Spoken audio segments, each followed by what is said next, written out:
Body Knows Episode 4, The Language of Behaviour. Welcome back to The Body Knows. I want to thank you for joining me again. In the past 3 episodes, we've been building the foundations of this series step by step. In Episode 1, we asked, what do we really mean by behaviour? We explored how behaviour is not just about morality or discipline, but about the body's ongoing attempt to regulate itself under stress. We saw how bad behaviour often turns out to be the nervous system trying to cope, and how good behaviour can sometimes be nothing more than masking, freezing, or shutting down. In Episode 2, we looked at the nervous system as the real judge of safety and danger. We walked through scenarios where our bodies responded long before our minds could explain. We unpacked fight, flight, freeze, and fawn as living realities, not just textbook categories, and we explored how manipulation and entrapment exploit these body-level truths. In Episode 3, we turned to the collective. We explored shame, exclusion, and gossip, how groups regulate belonging by silencing and punishing differences. Through my own lived story of walking into a tense group, witnessing an outburst, and feeling the cold weight of gossip, we saw how social punishment works step by step in the body, and we discovered how exclusion, painful as it is, can sometimes guide us toward truth. Now in Episode 4, we shift into a different but equally powerful territory, the language of behaviour.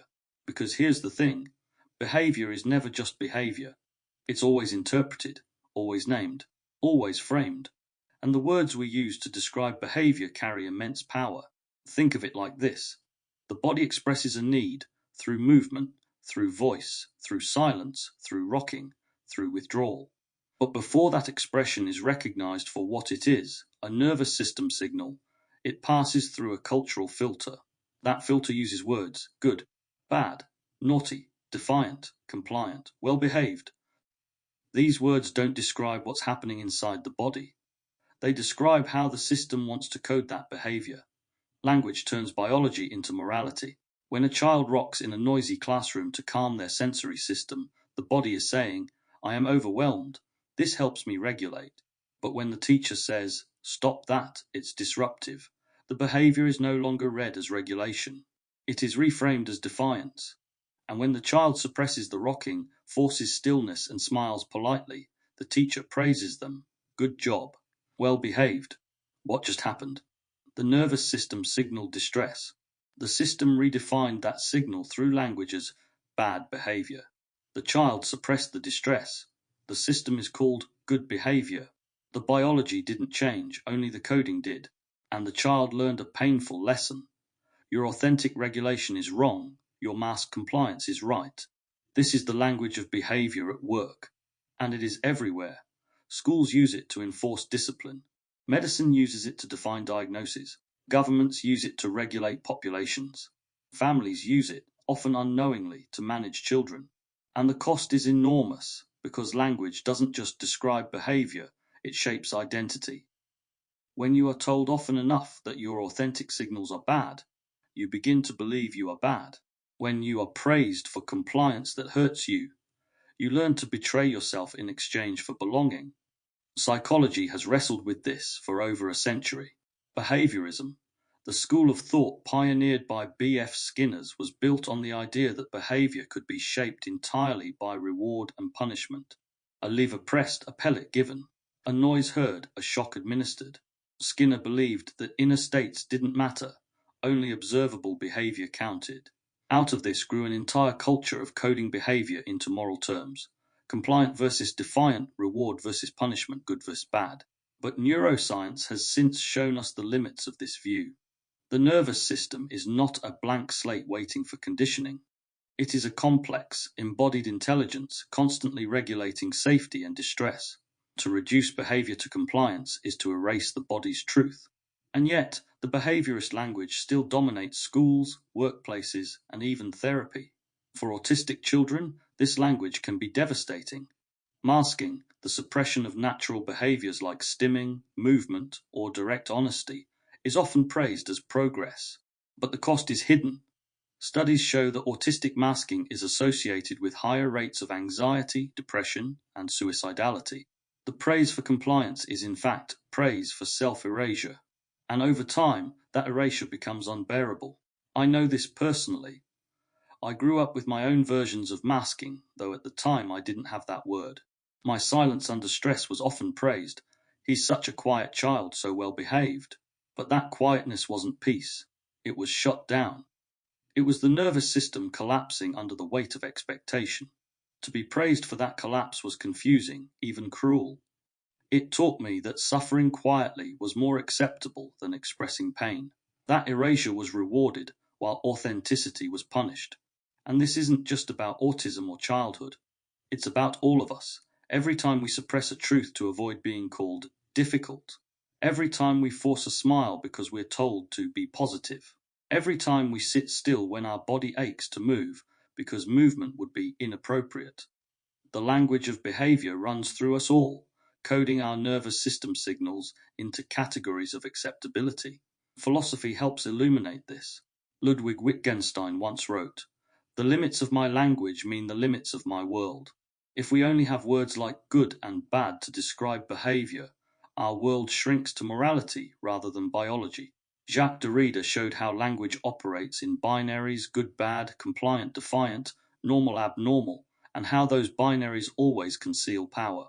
Byung-Chul Han argues that in today's achievement society, the language of behavior has shifted toward positivity. Everything must be productive, optimized, wellness-oriented. Even our distress is reframed as a failure to self-manage. This is why we must reclaim language. We must move from moral coding to embodied understanding, from naughty to overwhelmed, from defiant to self-protecting, from compliant to masking, from good behavior to suppressed distress. Only when we change the words can we change the world we live in. So in this episode, here's what we'll do. First, we'll step into the scenario of the autistic child masking in a classroom, and we'll break down, step by step, what happens in the body when authentic regulation is suppressed. Then, we'll look at the loaded words that systems use: good, bad, compliant, defiant, and we'll analyze how they shape identity and control. After that, we'll explore the double bind of masking, praised in the moment, but destructive in the long run. We'll weave in philosophy, from Wittgenstein to Hahn, to show how language sets the boundaries of belonging. I'll reflect personally on how this played out in my own life. And finally, we'll close with embodied practices and signs to help you notice when you, or those around you, are being praised for distress rather than truth. Because the body doesn't lie, it never has. It signals overwhelm, safety, exhaustion, need. But language can twist those signals into morality, making us doubt ourselves, praise what hurts us, and punish what protects us. The task is to listen beneath the words, to reclaim the body's script from the system's dictionary, to remind ourselves that behavior is not good or bad. It is simply the body trying to cope. Let's begin. To bring this episode alive, let's step into a real-world scenario. I want you to imagine a classroom. The fluorescent lights buzz faintly overhead, bright and harsh. Plastic chairs scrape against the linoleum floor as students shuffle and fidget. The low murmur of voices overlaps with the scratch of pencils and the hum of machines in the corridor outside. For many children, this is just background noise. For an autistic child, it can be a tidal wave of sensation. The child sits at their desk, body tense. The hum of the lights feels piercing, and the scraping of chairs cuts through the air like nails on a chalkboard. Multiple voices blur into one cacophony that the brain struggles to filter. Every sound arrives at full volume. Every flicker of light feels amplified. The nervous system is already in overdrive. So the child begins to rock. A gentle movement back and forth, a self-regulating rhythm. To the outside eye, it looks odd, distracting. But to the child, it is essential. Rocking is the body's attempt to find safety, to discharge energy, to calm the overwhelming flood of sensory input. The rocking is not misbehavior. It is survival. Then comes the intervention. A teacher notices. Stop that. Sit still. In that moment, everything shifts. The child's body receives a new threat cue, not just the sensory overload, but now the social demand. The amygdala flares brighter. The vagus nerve, which was attempting to regulate through movement, is forced into withdrawal. The child halts the rocking, clamps down on the instinct, and forces stillness. The body freezes, but the chaos inside intensifies. Externally, it looks like good behavior. Internally, it is collapsing. The teacher smiles approvingly. Good job. Thank you for listening. The child is praised for compliance. But what is really happening? Let's break it down step by step as the nervous system experiences it. Step 1. Sensory overload. The autistic brain processes sensory input differently. Studies show hyperconnectivity in sensory cortices and less efficient filtering in the thalamus. This means lights are brighter, sounds sharper, textures harsher. The child's amygdala registers this overload as a potential threat. Heart rate rises, muscles tense, stress hormones release. Rocking begins as a form of stimming, rhythmic self-regulation. The movement activates vestibular and proprioceptive systems, soothing the body through predictable feedback. Step 2. Social correction. The teacher's command lands not just as words but as a social threat. The tone carries authority, judgment. Neuroception, the body's subconscious safety detector, now codes the environment as doubly unsafe. Sensory overload plus social disapproval. The amygdala spikes again. The vagus nerve suppresses expressive behavior. The child halts the rocking. Step 3. Masking response. The child forces stillness, suppresses natural regulation. This requires activation of the prefrontal cortex to override the body's instinct. But under stress, the prefrontal cortex has less capacity. The effort is immense, muscles stiffen, breath becomes shallow. The child may plaster on a smile or look downward to avoid further attention. Internally, stress increases, cortisol rises. The sympathetic nervous system stays active, but expression is frozen. Step 4. Social reward. The teacher praises good job, well done. Dopamine is released, not because the body feels safe, but because social approval activates the brain's reward circuitry. The child learns. Suppressing distress earns praise. Authentic regulation earns disapproval. Step 5. Aftermath. Once home, the child may crash. Headaches, tears, irritability, exhaustion. The nervous system, having spent hours masking, finally releases the pressure. Parents may be confused. You were so well behaved at school. Why are you melting down now? The truth is simple. The cost of masking builds silently until it can no longer be contained. This is the tragedy of the scenario.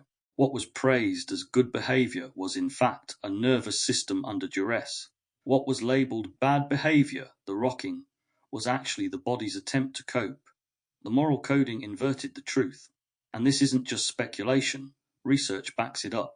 A 2019 study by Hull et al. Found that autistic masking, the suppression of natural behaviors, and the imitation of neurotypical norms is associated with higher levels of stress, anxiety, and suicidal ideation.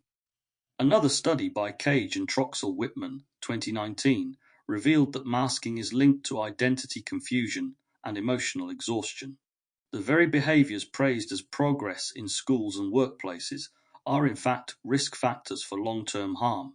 To put it plainly, the system rewards children for hurting themselves. And this doesn't only apply to autism. Neurotypical children experience it too. The boy who hides his tears when bullied because he's told big boys don't cry.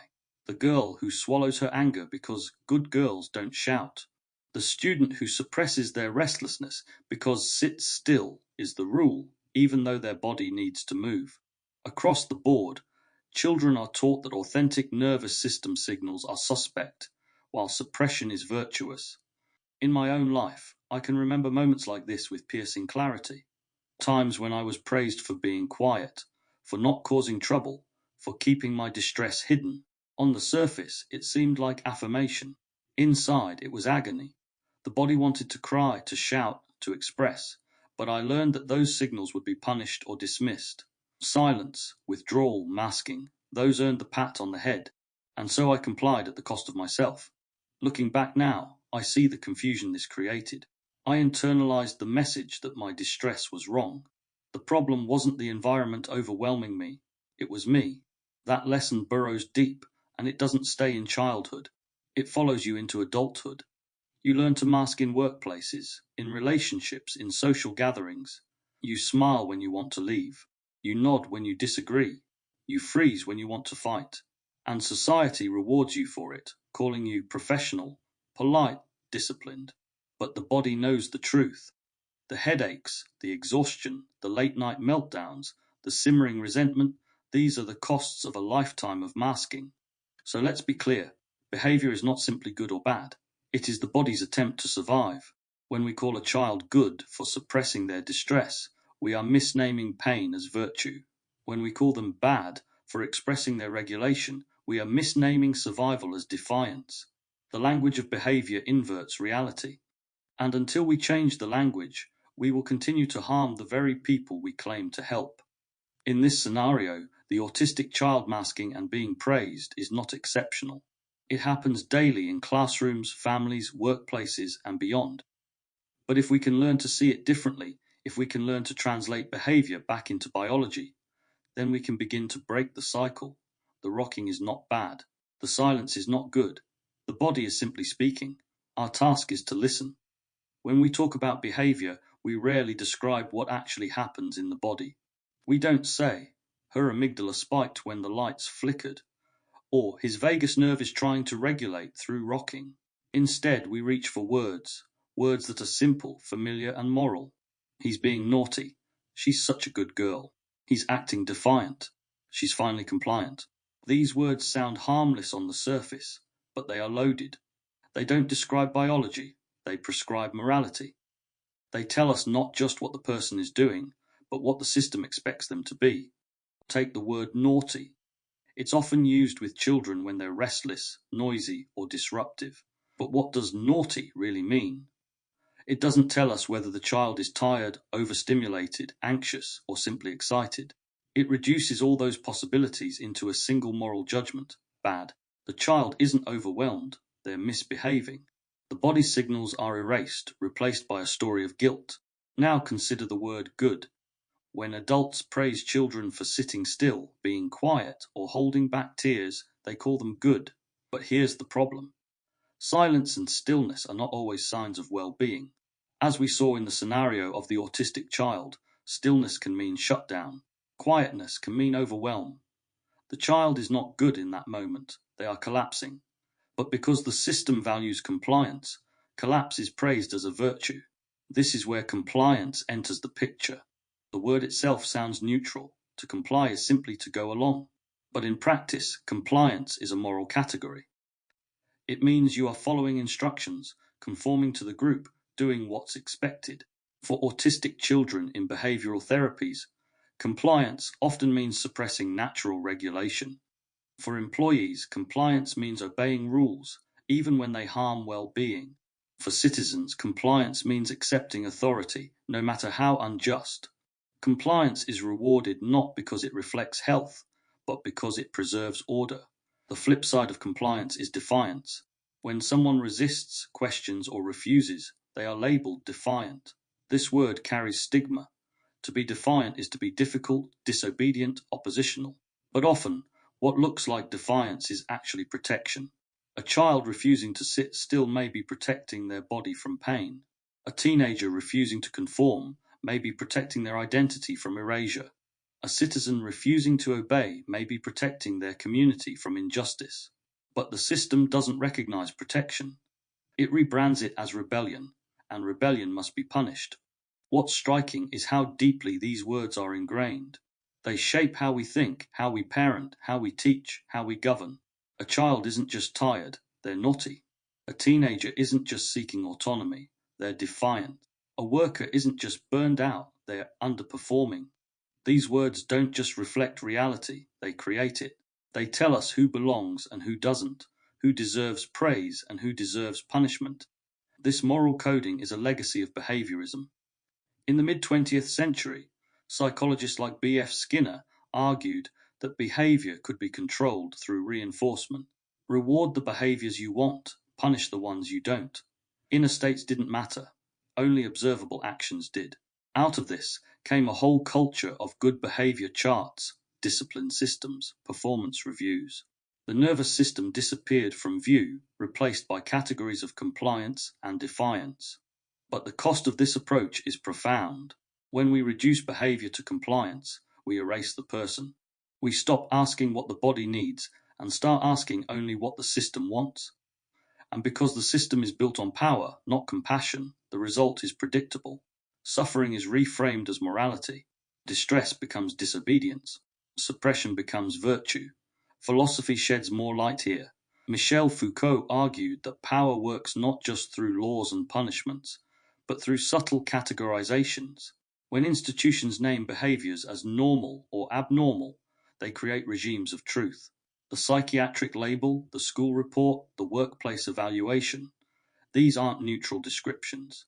They are tools of control, and language is their sharpest blade. Jacques Derrida, in his deconstruction of binaries, showed how language always creates hierarchies. Good versus bad, compliant versus defiant, normal versus abnormal. One side is privileged, the other stigmatized. And the hierarchy is never natural, it's imposed. The child who rocks is not inherently bad. The adult who resists is not inherently wrong. But once the label is applied, the hierarchy takes hold, and the nervous system signal is buried beneath moral coding. We can also bring in George Lakoff's work on metaphors. Lakoff showed how political and cultural metaphors shape thought at a deep level. Consider how often behavior is framed through metaphors of discipline: cracking down, keeping in line, straightening out. These metaphors carry the implicit assumption that deviation is wrong and must be corrected. The nervous system doesn't stand a chance against such loaded frames. Even in everyday speech, the language reveals our cultural bias. We say a child acted out. But what if they were simply expressing distress the only way they could? We call someone attention-seeking. But what if they were connection-seeking? We label someone lazy. But what if their nervous system was in shutdown? Each word shifts the story from compassion to judgment. And once judgment enters, shame follows. This is why the language of behavior is so dangerous. It not only misrepresents biology, it rewrites identity. A child told often enough that they are naughty internalizes it. I am bad. A teenager labeled defiant comes to see themselves as difficult, unworthy. An adult praised only for compliance learns to betray their own needs to belong. Language doesn't just describe behavior, it scripts lives. But here's the hopeful part. Language can be reclaimed. Just as words can wound, words can heal. Instead of naughty, we can say overwhelmed. Instead of defiant, we can say protective. Instead of compliant, we can say masking. Instead of good, we can say coping. These shifts may sound small, but they are seismic. They redirect attention from morality to biology, from conformity to compassion. They remind us that behavior is not about good or bad, but about what the body is trying to survive. I think back again to the autistic child in the classroom. When the teacher said, "Good job, thank you for sitting still," what if they had instead said, "I see it's hard for you right now. Do you need a break? Do you want to move for a moment?" The behavior would have been named not as compliance, but as distress. And instead of rewarding suppression, the system would have supported regulation. The child would have learned a different lesson. My body makes sense, and I am safe to express it. The words we use matter. They are not neutral. They carry power, shaping nervous systems and sculpting identities. And until we change those words, the body's truth will continue to be lost beneath moral coding. If there's one place where the language of behavior shows its sharpest edge, it's in the practice of masking. Masking is when someone, often, though not exclusively, autistic, hides or suppresses their natural ways of regulating, communicating, or being to fit the expectations of others. It can look like many things. Suppressing stims like rocking or hand flapping, forcing eye contact even when it burns, smiling politely while overwhelmed, rehearsing social scripts instead of speaking honestly, or holding in tears until alone. On the surface, masking appears successful. The child looks normal. The adult looks professional. The system rewards it, and that's the double bind. Masking earns praise, but it costs the person dearly. Let's unpack how this plays out step by step in the body and in society. Step 1. The praise of masking is almost always framed positively by systems of authority. A child who suppresses stimming is praised for sitting nicely. A teenager who forces eye contact is congratulated for social progress. An employee who hides their burnout under a smile is described as professional. Each of these labels is a reward. Dopamine is released in the brain, not because the body feels safe, but because social approval is a powerful reinforcer. On the surface, the person learns, if I suppress my authentic self, I am accepted. If I express my truth, I am rejected. It is here that the double bind begins. To survive socially, you must betray yourself. To be authentic, you must risk exclusion. Either path carries pain. Step 2. The immediate cost masking requires immense effort. It draws heavily on the prefrontal cortex, which is already compromised under stress. To suppress rocking, to force stillness, to monitor eye contact, to rehearse speech, these are cognitive tasks layered on top of an already overloaded nervous system. The result is exhaustion. After a day of masking, many autistic children and adults report crashes, meltdowns, shutdowns, or physical symptoms like headaches and nausea once they return to a safe environment. The nervous system, held tight for hours, finally releases its flood. Neuroscience backs this up. Studies show that masking is correlated with heightened cortisol, the stress hormone. The body pays for the smile with chemical wear and tear. What looks effortless from the outside is on the inside a constant battle. Step 3. The long-term cost. The longer masking continues, the higher the toll. A 2019 study by Laura Hull and colleagues found that autistic adults who masked extensively reported significantly higher levels of anxiety, depression, and suicidal ideation. Masking wasn't just tiring, it was dangerous. Why? Because masking creates a split self. On one side is the public self, compliant, praised, accepted. On the other is the private self, exhausted, unseen, doubting. The gap between the two widens over time, and the weight of maintaining both becomes unbearable. This is where burnout and identity collapse occur. The person no longer knows which self is real. It isn't limited to autism either. Many neurotypical people mask in different ways. LGBTQ+ individuals are forced to hide their identity in hostile environments. Employees are pressured to smile in toxic workplaces. Women are taught to stay pleasant while enduring harassment. In every case, the message is the same. Erase your distress, comply, and you will be rewarded. Resist, and you will be punished. Step 4. The social reinforcement masking doesn't just happen in isolation. It is actively reinforced by others. Parents, teachers, bosses, and peers all play a role. A child learns quickly that stimming draws disapproval, but stillness draws smiles. An employee notices that expressing burnout leads to suspicion, while pushing through leads to praise. The system doesn't need to punish directly. The structure of reward does the work. This is why masking is so insidious. It looks like a choice, but it isn't. The nervous system is backed into a corner. Betray yourself or be excluded. And because belonging is a biological need, betrayal often wins. Step 5. The identity wound over time. The person begins to internalize the system's message. They stop seeing masking as something they do and start seeing it as who they are. The split self becomes normalized. They may even forget what authenticity feels like. This is perhaps the deepest wound of all, not knowing where the mask ends and the self begins. To live like this is to live in exile, even while surrounded by others. Personal reflection. Silence as masking. In my own life, I can trace the roots of masking back to childhood. I've shared before about how, under emotional stress, I would become selectively mute. My silence wasn't defiance, it was shutdown. And yet, silence was often praised. Adults said, "He's such a quiet child, so well behaved." They didn't see the agony inside me, the meltdowns waiting at home, the pain of being unable to speak even when pressed. That silence was a mask. It was the version of me that could survive the classroom, survive the scrutiny, survive the group. And because it was praised, I learned to wear it more often. I learned that stillness, even when it burned, earned belonging. But the cost was the same as the autistic child in the classroom. After suppressing my distress in public, I would crash in private. Tears, meltdowns, exhaustion. The body has to release what it holds, and the more it is forced to mask, the heavier the release becomes. Even into adulthood, the echoes remain.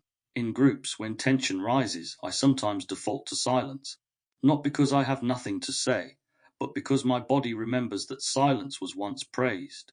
The mask still slips on, even when I wish it wouldn't. The cultural dimension masking isn't only personal, it's cultural. Our entire society rewards masks. Professionalism is often just masking. Social media is curated masking. Customer service smiles are masks. Even wellness culture sometimes masks distress by demanding positivity. The pressure is relentless. Show only the acceptable version of yourself, hide the rest. Byung-Chul Han calls this the tyranny of positivity, the demand that we always present as capable, cheerful, optimized. Under this regime, authenticity is pathologized. Sadness becomes depression, anger becomes disorder, exhaustion becomes laziness. The authentic nervous system signal is rebranded as failure, while the mask is praised as strength. The philosophical trap. The double bind. Gregory Bateson, the anthropologist, coined the term double bind to describe situations where a person is caught between contradictory demands, and whatever they do is wrong. Masking is a double bind. If you express your authentic regulation, you're punished as disruptive or bad. If you suppress it, you're praised in the moment but punished in the long run with exhaustion, depression, and identity collapse. Either way, you suffer. The only way out of a double bind is to step outside of it, to recognize that the frame itself is false. Behavior is not good or bad. Compliance is not a virtue. Defiance is not sin. These are linguistic traps, not biological truths. The body is always simply trying to regulate. When we see that, we can finally resist the bind, the way forward. So what do we do with this knowledge? We name masking for what it is, not progress, but protection. We stop praising suppression and start supporting regulation. We change the words we use, from compliant to coping, from good to managing, from defiant to protecting. We honor the crashes, meltdowns, and shutdowns as signs of cost, not flaws of character. Most of all, we stop forcing people, children, or adults to choose between authenticity and belonging, because that choice is not only cruel, it is deadly. Masking may look like strength, but it is survival under duress.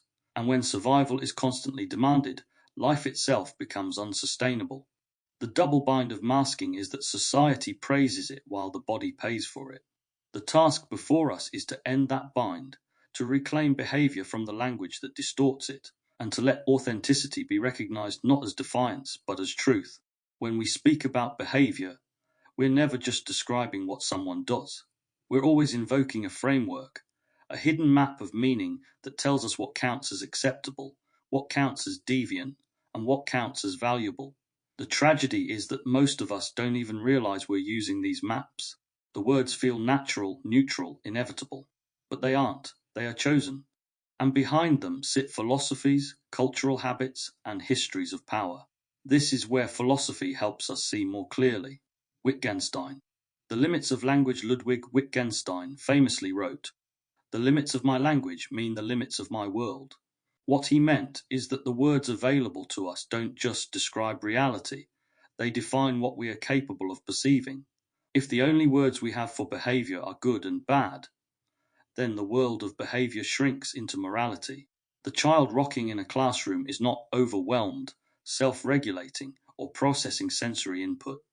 They are naughty. The adult who withdraws in silence is not protecting themselves or self-soothing. They are antisocial. When the vocabulary is thin, the world is thin. Wittgenstein's insight should trouble us. Because if our language codes nervous system signals into moral categories, then entire worlds of compassion remain invisible. To change the world, we must first change the words. Derrida. The Violence of Binary. Jacques Derrida deconstructed how language works in oppositions: good, bad, normal, abnormal, compliant, defiant. These pairs are never equal. One side is privileged, the other stigmatized, and hidden in these binaries is violence. Consider the binary of compliant-defiant. Compliance is praised, defiance punished. But what if defiance is self-protection? What if compliance is self-erasure? The binary blinds us to complexity. It hides the fact that both can be survival responses. Derrida's point was that these binaries are constructed, not natural. And once constructed, they frame our reality. To step outside them is an act of resistance. Byung-Chul Han, The Tyranny of Positivity in the Burnout Society and the Transparency Society philosopher Byung-Chul Han argues that modern control doesn't primarily operate through prohibition, but through the demand for positivity and performance. We are no longer disciplined only by rules. We are seduced by the imperative to be productive, efficient, and optimized. This is another form of the language trap. Good behavior in modern society is no longer just sitting quietly.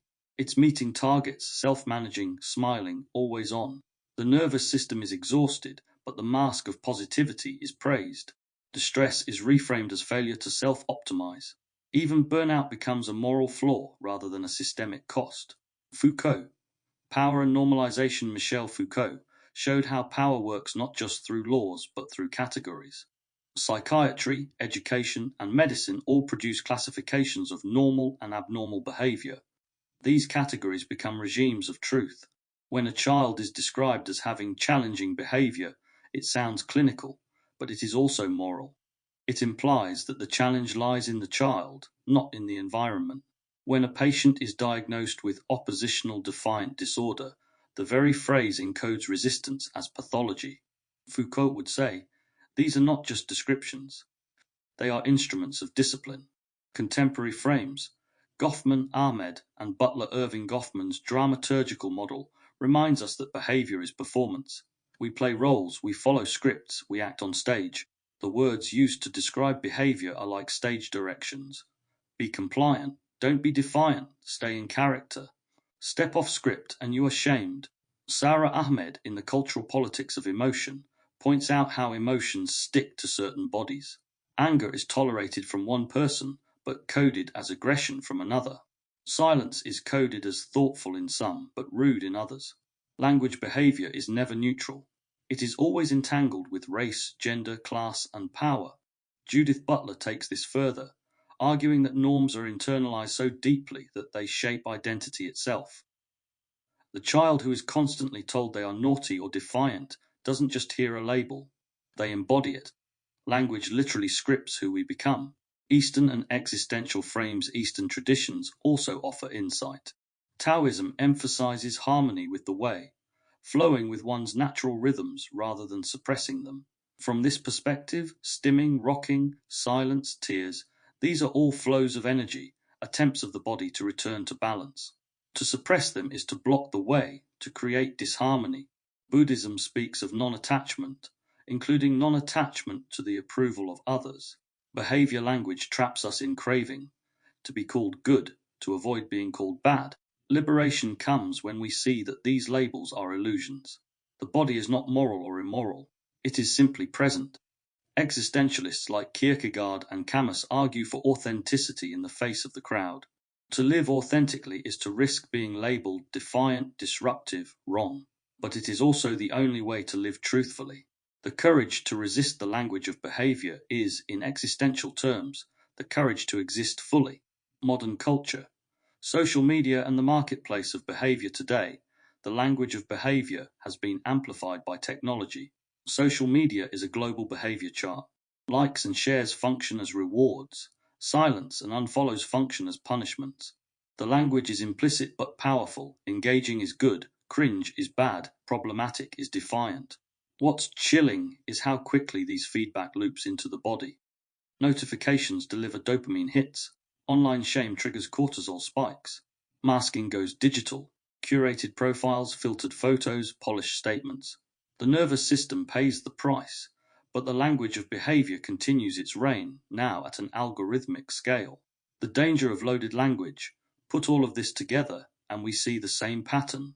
Loaded words, good, bad, compliant, defiant, are not just descriptors. They are cultural technologies. They regulate behavior by coding nervous system signals into morality. They preserve systems by rewarding masks and punishing authenticity. They shape identity by scripting us into roles. And unless we become conscious of this, we remain trapped. We continue to praise collapse as good, condemn regulation as bad, reward masks as progress, and punish authenticity as defiance. The nervous system's truth remains buried beneath a dictionary written by power. A different language. But philosophy doesn't just diagnose the problem, it hints at solutions. If the limits of language are the limits of our world, then we must expand the language. If binaries conceal complexity, we must dismantle them. If positivity tyrannizes, we must reclaim the right to distress. This means creating new words or reclaiming old ones, calling rocking regulation, calling silence protection, calling tears release, calling refusal resistance. naming burnout not as laziness but as survival. In doing so, we widen the world, we make space for compassion. And more than words, it means shifting how we listen, hearing the body's truth beneath the system's label. Asking not, is this good or bad, but what is this body telling us? When I think back to the child in the classroom, praised for compliance while masking distress, I see Wittgenstein, Derrida, Foucault, Hahn, Goffman, Ahmed, Butler, all at play in miniature. The loaded word good narrowed their world, erased complexity, scripted identity, reinforced systems, demanded positivity, and stuck emotion to their body. A single word carried centuries of philosophy in disguise. And this is why language matters. Because when we change it, we change lives. When I reflect on my own life, I can see how deeply the language of behavior carved itself into my identity. The words spoken around me didn't just describe what I did, they told me who I was. And when those words were distorted, so was my sense of self. As a child, I often found myself overwhelmed. The noise of classrooms, the weight of expectations, the emotions I couldn't name. My nervous system would flood, and I would either collapse into silence or explode into meltdown. These were not choices, they were biological responses. But the way adults framed them, the words they used, shaped how I understood myself. When I shut down, I was praised. He's such a quiet boy, so well behaved, never causes trouble. What they didn't see was that my silence was agony. I wasn't serene, I was paralyzed. My throat locked, my voice vanished, my mind froze. To be praised for this was confusing. It taught me that my suffering was invisible, and worse, that it was desirable. My collapse was their comfort. When I melted down, I was ashamed. Don't be silly. Stop overreacting. You're being naughty. Calm down.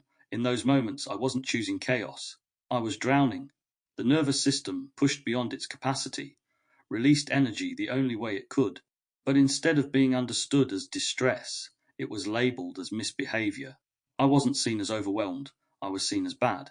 The split was clear. Silence earned belonging, expression earned exile. Quietness was good, visibility was bad. And so I learned to lean into silence even when it hurt. I learned to swallow words, to suppress signals, to carry my pain invisibly. The language taught me not only how others saw me, but how I saw myself. This is the insidious part of behavioral language. It doesn't just discipline us externally, it colonizes us internally. I internalized the idea that my voice was dangerous, that my emotions were shameful, that my authentic regulation was wrong. Even when no one was around to judge me, the inner critic carried those words. Don't speak. Don't feel. Don't be too much. And yet, this wasn't only about childhood.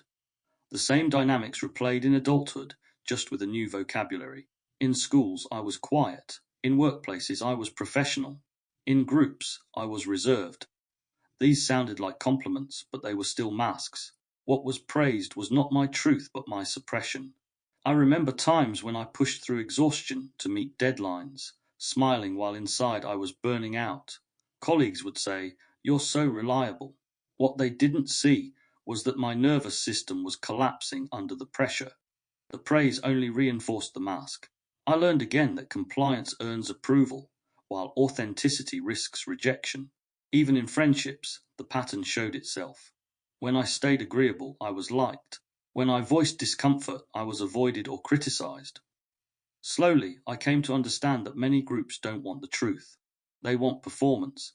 And performance, no matter how polished, always carries a cost. The personal cost was heavy. Years of masking me anxious, fatigued, and unsure of who I was beneath the roles. I often wondered, am I actually this quiet, or have I just been trained to disappear? Am I truly reserved, or am I just afraid of being shamed? Do I even know what my authentic behavior looks like anymore? The mask blurred into identity until I struggled to separate the two. This is why the concept of masking hit me so hard when I first encountered it in autism studies. I realized that what autistic children live with daily, the suppression of natural regulation in exchange for praise, was something I had lived with too, even if in a different form. I wasn't wrong for being overwhelmed. I wasn't bad for having meltdowns. I wasn't inherently quiet or good. I was surviving in a system that rewarded erasure and punished truth. When I made this connection, I also began to see the parallels in others. the colleague who always smiled but seemed exhausted, the friend who laughed at jokes that hurt them, the partner who stayed silent rather than risk conflict. Each was living under the same code: mask and be praised, reveal and be punished. The language of behavior had scripted us all, in different ways, into roles that denied our authenticity. But here's what I've come to realize: my silence wasn't failure, it was protection. My meltdowns weren't shameful, they were signals. My compliance wasn't a virtue, it was survival. These weren't moral flaws, they were nervous system truths. And once I began to see them that way, I could start to unravel the old words. Now, when I reflect on being called quiet, I translate it differently. Instead of hearing good, I hear hidden. When I remember being called naughty, I hear overwhelmed. When I was praised for being professional, I heard masking. This act of translation is powerful. It returns the language of behavior to the body, where it belongs. I want to be honest. The residue of those old words doesn't vanish. Even now in groups, I sometimes hesitate to speak. Even now, when praised for composure, I feel a pang of unease. The inner critic still whispers, the nervous system still remembers. But awareness has shifted the weight. I no longer take the labels as truth. I see them for what they are: tools of conformity, not reflections of my worth. And this is what I want to offer to anyone listening who has carried similar words. If you were ever praised for being quiet when you were actually suffering, you weren't good. You were surviving. If you were ever shamed for being expressive when you were overwhelmed, you weren't naughty. You were coping. If you were ever labeled defiant for protecting yourself, you weren't bad. You were honoring your body. Language can wound, but we can also reclaim it. We can rewrite our own dictionaries. We can take the words that harmed us and translate them back into truth. Because beneath the labels, the body always knew. We've traveled far in this episode. We began by noticing how behavior is always filtered through language, how loaded words like good, bad, compliant, and defiant don't describe biology but enforce morality. We stepped into the classroom with the autistic child masking under fluorescent lights, praised for suppressing their distress. We traced the double bind of masking, praised in the short term but punished in the long run. We explored philosophy, Wittgenstein, Derrida, Hahn, Foucault, Butler, and Ahmed to see how language doesn't just describe the world but creates it. And I reflected personally on how my own silence, once praised as good, was actually the nervous system's collapse. But before we close, I want to turn back to the body. Because while philosophy sharpens our minds and reflection deepens our understanding, the body remains our most immediate teacher. It is here, in the lived sensations of throat, gut, chest, and posture, that the truth of behavior reveals itself. Signs of masking in the body. If we want to escape the traps of behavioral language, we must learn to spot the signs of masking in ourselves, in children, in colleagues, in friends. These are some of the most common patterns. 1. The forced smile. The lips curve upward, but the eyes don't join. The orbicularis oculi, the muscle that creates a genuine Duchenne smile, remains inactive. The body is in distress, but the mask insists everything's fine. 2. The stiff posture. The back is straight, shoulders pinned, movements contained. The body looks composed but feels rigid. Masking often requires constant motor control, creating stillness that is exhausting to maintain. 3. The shallow breath. Breathing stays high in the chest, quick or uneven. Authentic regulation usually brings full diaphragmatic breath, but masking clamps it down. The vagus nerve is constricted, voice thin, expression muted. 4. The delayed crash.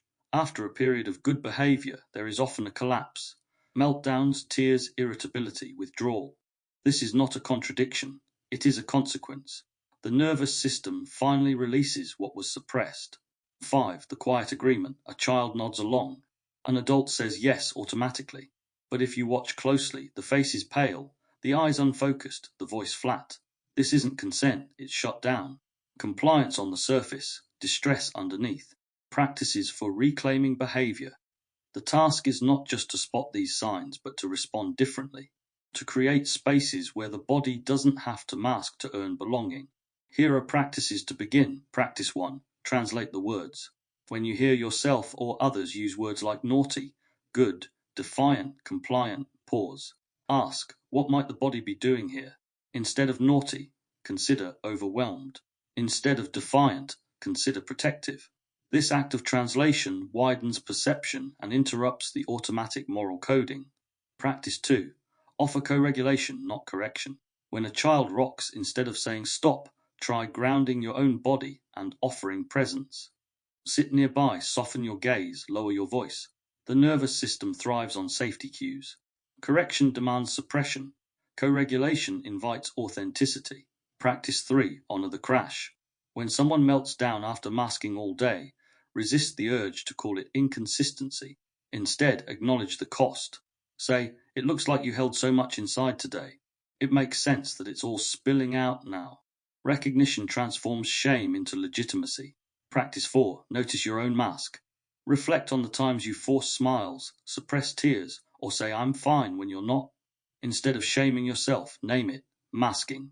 Ask gently, what would authenticity look like in this moment? You may not always be able to act on it, but naming it is the first step toward freedom. Practice 5. Create new words. Invent language that honors the body.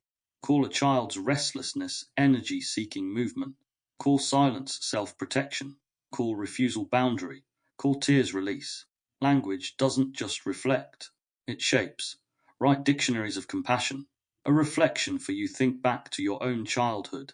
What words were spoken over your behavior? Were you ever called good when you were actually suffering quietly? Were you ever called bad when you were overwhelmed and couldn't hide it? How did those words shape you? Now in adulthood, how do you speak to yourself? Do you still call yourself lazy, difficult, or defiant? Or have you begun to translate those words into their truer meanings? Take a moment this week to journal or simply notice. Each time you feel shame, ask, what word was just applied to me, either by someone else or by my own inner voice? And then ask, what is my body actually doing? That act of translation is not small, it is resistance. Why this matters because behavior is not good or bad. Behavior is biology. The child who rocks is regulating.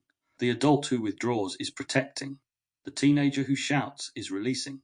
The employee who resists is preserving dignity.